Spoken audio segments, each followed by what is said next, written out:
심판 이후 방주에서 나온 노아는 가장 먼저 하나님께 예배를 드렸습니다. 하나님께서는 그 예배를 받으시고 노아와 그 가족들과 언약을 세우셨죠. 대홍수 이후에 시작된 우리 문명은 예배와 언약으로부터 시작. 하나님께서는 노아와 그 가족들이 드린 예배를 통해 용서를 다짐하세요. 창세기 8장 21절에서 하나님께서는 속으로 이렇게 다짐하세요. 사람의 악한 마음을 헤아리시는 한편 후회나 한탄이 아닌 용서를 다짐하신 거죠. 이 구절은 하나님께서 사람에 대해 한탄하시던 창세기 6장 5에서 7절과 대비를 이루어요. 사람에 대해 실망하시며 한탄하실 무렵에도 하나님께서는 사람의 마음이 항상 악할 뿐임을 보셨죠. 하지만 창세기 8장에 이르러 하나님께서는 6장과 마찬가지로 사람의 악한 마음을 헤아리시면서도 후회나 한탄이 아닌 용서를 결심하세요. 이렇듯 하나님께 부름받은 이들의 예배는 하나님의 마음을 움직일 수 있어요. 하나님께서는 영과 진리로 예배드리는 이들의 모습을 통해 세상을 용서하시는 거죠. 어쩌면 오늘날까지도 하나님께서 세상에 대해 오래 참으시는 이유는 영과 진리로 예배드리는 몇 사람 때문인지도 몰라요. 후회나 한탄이 아닌 용서를 다짐하신 하나님께서는 아담과 하와와 맺었던 언약을 노아의 가족들과 다시 맺으세요. 생육하고 번성하여 땅에 충만하라. 하지만 다시 맺은 언약은 이전에 맺어진 언약과 몇 가지 차이점이 있었어요. 자, 일단 길이부터 보세요. 겁나 길어졌죠? 이때부터 조금씩 길어지기 시작.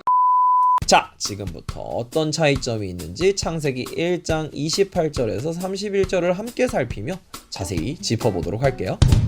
이전에 하나님께서 언약을 맺은 주체는 개인, 바로 아담과 하와였어요. 지난번에도 잠깐 설명했듯 아담과 하와는 기원이 같은 한 몸이었죠. 개인인 아담과 하와는 모든 피조물의 대표자로서 하나님과 언약을 맺어요. 그렇기에 아담과 하와에게 언약을 주시면서 사람의 먹을거리와 함께 동물의 먹을거리도 보장하셨죠. 그리고 비로소 당신이 지으신 모든 것을 보며 심히 좋아하셨어요. 이렇듯 아담과 하와가 피조물의 대표자였기에 사람에 대한 심판이 가축과 기는 것과 공중의 새한테까지 미쳤던 거예요. 하지만 새로운 언약은 아담과 하와라는 개인과 맺은 언약이 아니었어요. 하나님께서는 노아와 그 아들들에게 복을 주시며 언약을 맺으시죠. 언약의 주체는 창세기 9장 9절에 이르러 노아와 그 아들들과 그들의 후손까지 확장되고 10절에서는 다른 피조물, 땅에 있는 동물까지 확장되고 이때부터 사람은 피조물을 대표하는 지위에서 피조물과 독립된 피조물 중 하나라는 지위로 내려오죠. 새로운 언약과 함께 사람과 동물의 관계도 달라져요. 앞서 말했듯 하나님께서는 아담과 하와와 언약을 맺으실 때 사람과 동물의 먹을거리를 각각 보장하셨어요. 사람에게는 씨 맺는 모든 채소와 씨 가진 열매 맺는 모든 나무를 주셨고 동물에게도 모든 푸른 풀을 먹을거리로 주셨죠. 이때 사람과 동물은 조화를 이루는 공생관계였어요. 하지만 새로운 언약과 함께 모든 산 동물이 사람의 먹을거리가 돼요. 그러면서 동물은 사람을 두려워하여 피하거나 공격하고 사람은 동물을 잡아먹는 사육관계가 되죠. 이렇게 아담과 하와 때는 완벽히 조화를 이루던 피조세계가 대홍수 이후엔 허용된 사육관계 안에서 새롭게 개편. 이로써 사람과 생물은 서로를 견제하는 관계가 된 거죠.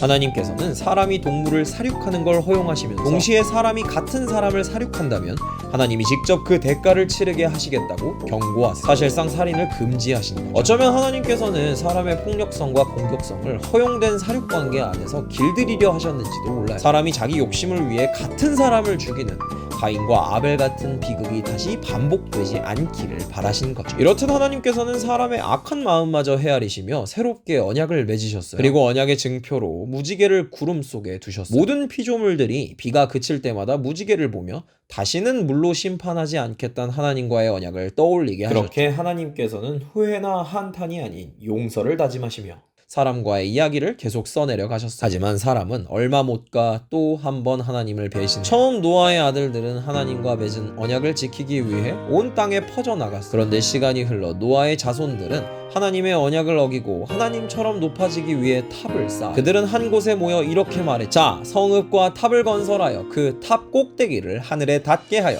우리 이름을 내고 온 지면의 흩어짐을 면하자. 생육하고 번성하여 땅에 가득하라는 하나님의 언약을 정면으로 어기고 온 지면의 흩어짐을 면하고자 이에 하나님께서는 얘 방금 뭐랬니?